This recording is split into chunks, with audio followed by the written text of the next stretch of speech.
Друзья, и снова добрый день. Я говорю и снова, потому что мой ролик, который я сегодня снимала, уже у меня грузится. Вы его, наверное, уже сегодня увидите.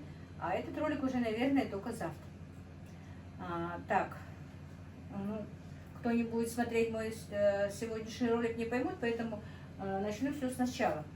Значит, у меня заказ, рассказывать буду коротко. У меня заказ на вареное мясо с бульоном, его нужно заморозить к завтрашнему дню.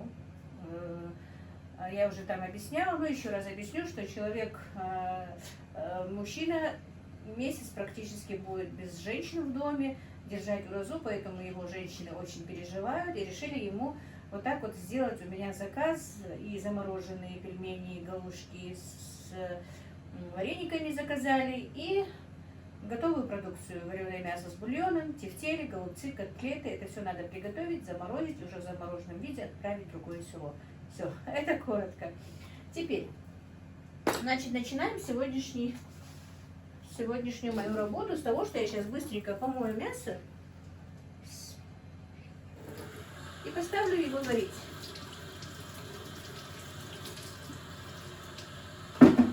И дальше по ходу все, что я делаю, я буду показывать.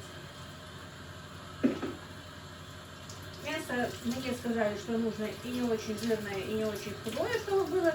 По-моему, это мясо такое, как они хотели. Вроде бы так я выбирала, вроде бы нашла, как нужно.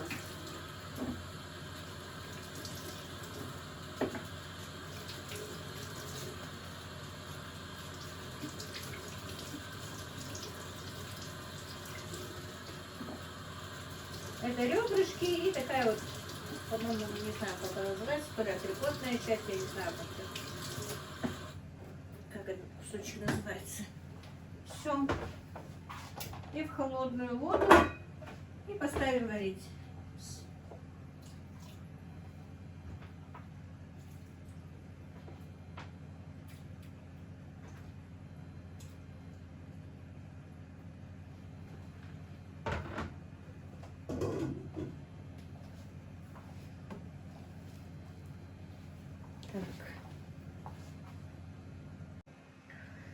Так, друзья, значит, мясо я поставила варить. Это мясо я помыла.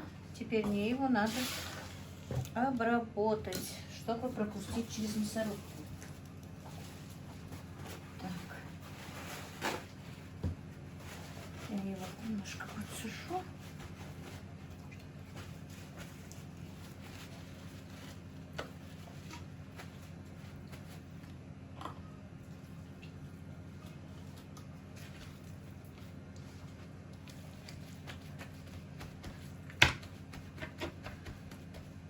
Совсем без косточки он мне не сделал ее все-таки.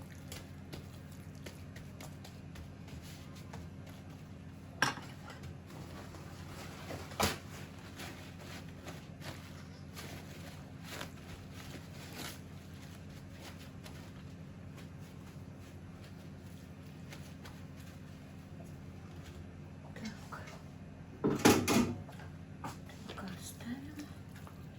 Хотя оно нужно мне.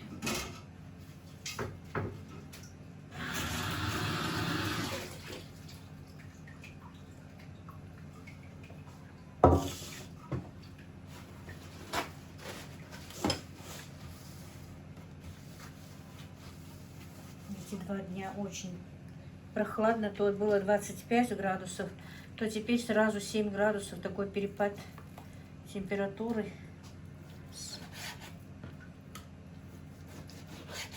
Ну, друзья, я вас не буду томить, сейчас я буду обчищать это мясо, нарезать и прокручивать через мясорубку. Видите, вот такие вот разжилки надо убирать. Не буду вас сейчас томить тем, что я режу мясо.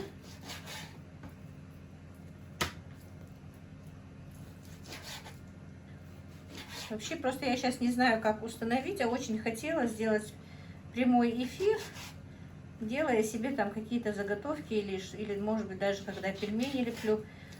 Хотела, чтобы меня Ибрагим научил, как их делать. Но не умею, друзья, я включать там прямые эфиры, настраивать без него. А он на работе. Так, ладно, не буду вас долго томить. Сначала сделаю, покажу вам потом. Так, друзья, значит, у меня уже мясо сварилось, говорю, закипело, не сварилось. Это мясо я, как видите, обработала, убрала все жилки. Жир тоже, как видите, нарезала, обработала, помыла и в холодную воду положила. Так оно лучше пропускается. Если жир лежит в холодной воде, то через мясорубку пропускается легче. Не пристает к мясорубке он. Ну, меньше пристает, по крайней мере.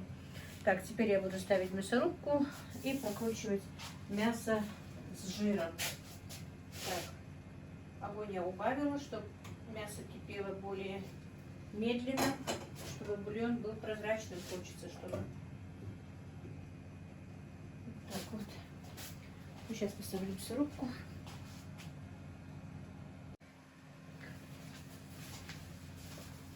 Ну вот мясо я помясорубила, жир тоже. Теперь я на жир разложу себе на пакетики и положу в холодильник. Я обычно по 200 грамм жира добавляю на манты. Ну а на пельмени обычно грамм 100, не больше, даже иногда и то нет. Но дело в том, что жир, вы скажете, почему мне нужен жир? Я повторюсь, потому что я покупаю именно вот худое мясо, где нет вообще жира. Шейную вырезку, там нет жира. И для приготовления каких-то, ну, для фарша, именно для фарша шейная вырезка, мне кажется, более подходит. Потому что можно добавить жир и просто бывает вкуснее. Вот так вот, друзья. Сейчас я быстренько разложу по пакетикам, по кулечкам. Тем временем у меня уже мясо варится. Пенку я несколько раз уже снимала. Так что работа идет.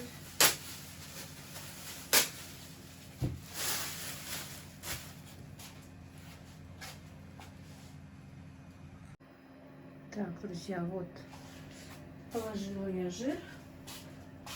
Вот таким вот образом. И у меня пойдет в морозилку. Налила себе кружку чая. Попью чаю и продолжу свою работу.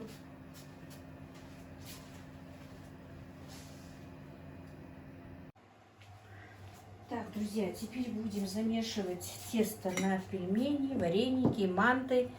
Все, что из этого теста делается. Тесто это универсальное. У меня есть на канале, много раз я об этом говорю, но все равно и пишут, и говорят, тем более у меня сейчас заказ, я должна его делать, замесить. Замесим это тесто потихонечку. Так, значит, 2 килограмма муки, литр холодной воды.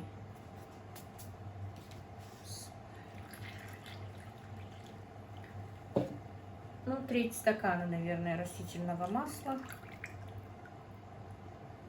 И столовая ложка соли. Ну, без такой, прям небольшая горка. Все. И замешиваем тесто. Это тесто у меня действительно универсальное для всего. Манты, пельмени, вареники, чебуреки. Единственное, я из этого теста не делаю хинкали. А так все делается из него. Мне оно нравится. Может лежать несколько дней, день-два в холодильнике. Иногда даже 3 дня лежит. И кто-то мне писал, что у кого-то немножко почернело тесто. Ничего, бывает, и что немножко потемнело тесто. Но потом, если даже приготовить из него для себя дома, то при варке это все проходит. Ничего страшного. Лишь бы оно там не прокисло, а то, что она немножечко потемнела, хотя оно очень редко темнеет, но темнеет, когда лежит больше 2-3 дней. Вот так. С первого раза может казаться, что тесто не заберет, что мука не заберет, вернее, вода не заберет столько муки. Нет, друзья, не беспокойтесь, это вот в начале оно бывает вот такое вот, как будто бы песочное тесто, но оно потом все равно вымешивается в крутое, хорошее тесто. На манты, в принципе, не обязательно, чтобы оно было очень крутым, но когда пельмени и вареники, все-таки оно крутое, бывает легче лепить, легче. Так, подложила тряпочку, чтобы не катался тазик. И продолжаем вот так вот его вымешивать. Конечно, оно тугое, но, друзья, тесто, которое полежит немножко уже потом, оно размякает. И поэтому в первое время оно должно быть тугим. Пока мы его замешиваем, пока все это перемешается, клейковина перемешается. Вот. И в моем тесте, вот в этом сейчас немножечко меньше воды, потому что это моя мука, после того, как немножко полежит, все-таки становится слишком мягкой. Видимо, клейковина у нее не такая хорошая. Так, сейчас я положу на доску и вымешу его. И вам покажу тоже.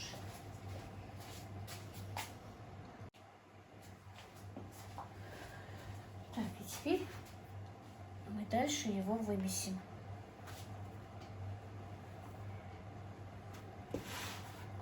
Не бойтесь, тесто вот будет вот такое вот, как будто бы рассыпное. Оно придет в норму. Просто надо немножечко вымесить минут 5-7.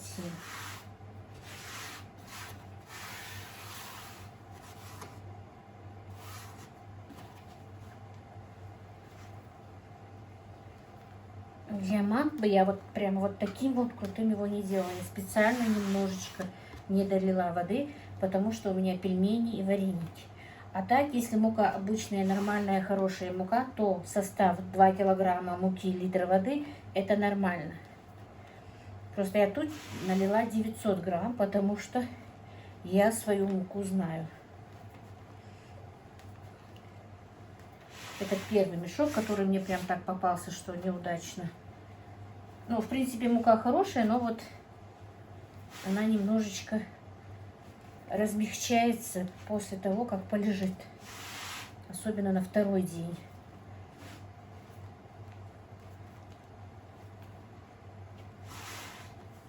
Ну и вот так вот дальше будем месить, я вам потом покажу.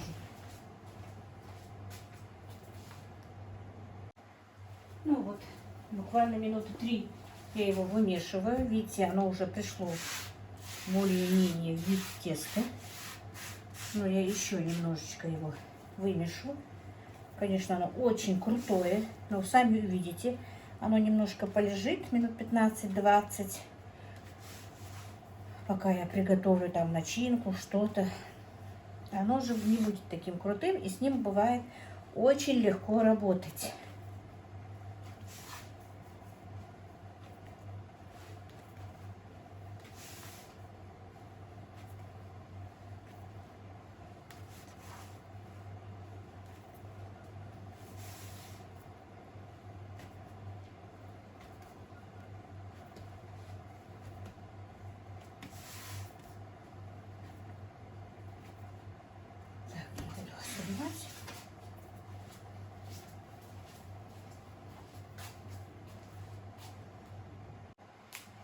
Ну и вот, минут 7 я его вымешивала. Оно хорошо перемешалось. Конечно, оно сейчас пока еще очень такое упругое, крепкое тесто. Но оно будет нормальное, как только полежит немножко. Все, больше я вымешивать не буду. Переложу вот сюда вот в тазик, под крышечку. И пусть тесто отдыхает. А тем временем буду делать начинку. Так, вот, друзья, я разложила мясо, чтобы сначала его заморозить. Оно вареное. Сначала я его заморожу хорошенечко, а потом сложу вот этот вот контейнер. Ну и мужчина будет себе там, сколько ему надо по одному, по одному кусочку, как он хочет, разогревать себе мясо и есть, я надеюсь. Так, я его закрыла, потому что тут мясо вареное, а там у меня есть холодильники и другие вещи. Вот так вот закрыла кулечками, чтобы и запах туда, и, ну, короче, понятно вам. Так, друзья, решила я еще сразу же, еще со вчерашнего дня разморозила грудинку, которую я мариновала, ну, стейки такие вот. Помните, я курочку разделывала, у меня оставалось, ну, я их вот так вот таким образом разделала. Тогда можно их просто так пожарить, но я решила, что у меня немножечко есть сыр, есть помидорки. Правда, помидор было больше, но почему-то 2 помидора только осталось. Видимо, или утром, или вечером мальчики же без меня заходят, тоже перекусывают. Они молодежь такая, сидят иногда до полночи. Иногда утром рано заходят. Короче, поели мои помидорки. Так. Посмотрим. Ну, должно хватить на это количество. Тем более, что я буду еще жарить картошку.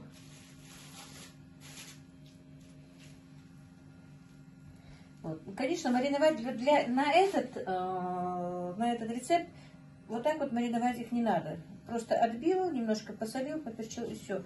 Но я все-таки не знаю, что мне захотелось, потому что сыр пропадал. Зажарка, как видите, чуть-чуть пережарилась у меня, потому что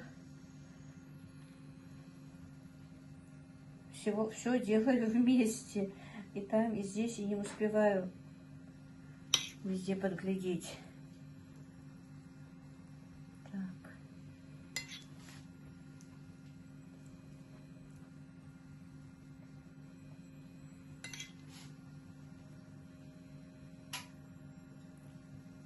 Я надеюсь, я, конечно, справлюсь с этим заказом. Не люблю, когда я не успеваю что-то или приходится объяснять, что я не успела. Я надеюсь. Хотя человек, как я поняла, понятливый, ничего такого она не скажет. Если я даже кое-что не успею, я могу потом отослать. На крайний случай сама заплачу за такси. Так, ну, зажарка как в аптеке. Так, дальше.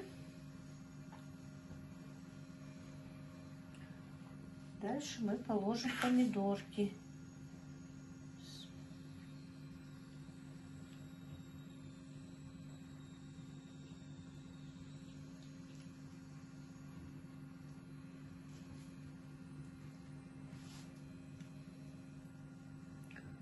Еще немножко осталось стейка.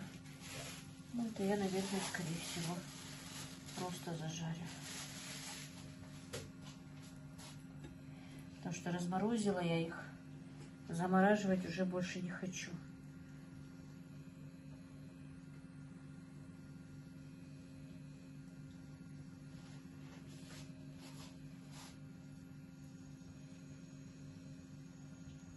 Так.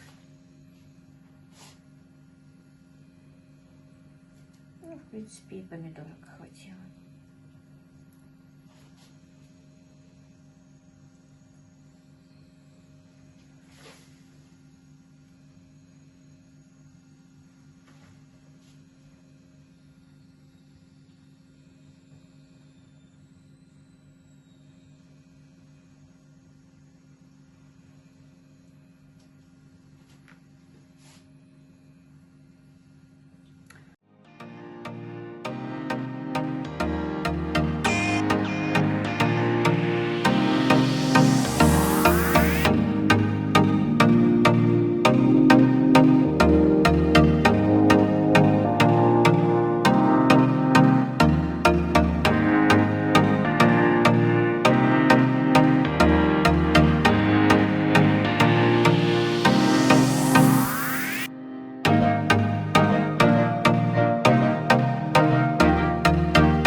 Сейчас быстренько поставим наши отбивные выпекаться.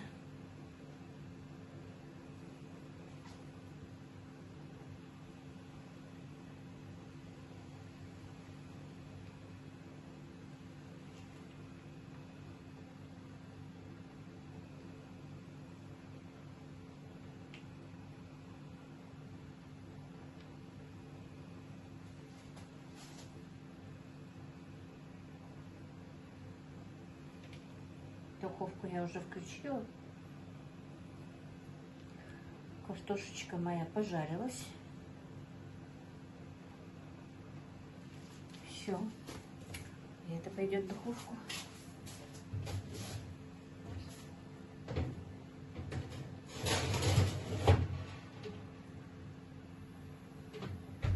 Так, на 180 градусов, наверное, минут 20-30. У кого какая духовка. Так, друзья, и мои отбивные готовы. Вот такие аппетитные они получились. Так, показать вам в разрезе, может быть. Давайте-ка я один разрежу просто. Вот так вот. Надеюсь, ой, видно. Они еще слишком горячие, конечно. Минуту немножко лучше было бы, если постояли. Так, я пергаментную бумагу положила, чтобы сковородок было легче мыть. Вот. Короче, друзья, не знаю. Они очень вкусные, аппетитные. Готовьте. И причем это очень легко. Вот видите, я точно не знаю, сколько грудинок. 4, по-моему. Не полных 4 грудинки. Да? Я точно не могу сказать. Ну ладно. Не знаю, сколько грудинки, но всего 2 помидора, маленький кусочек сыра и чуть-чуть майонеза. И зажарка немножечко. А так очень вкусно, аппетитно. Готовьте. Ну все, больше не буду показывать, как там накрываю. То все, сами знаете, у меня нет времени. Так, друзья, ну и все. С хозяйством управилась, все свою семью покормила, посуду убрала. Теперь буду работать, и чтобы мне никто не мешал. Покажу вам тесто. Посмотрите, вот какое получается тесто, видите?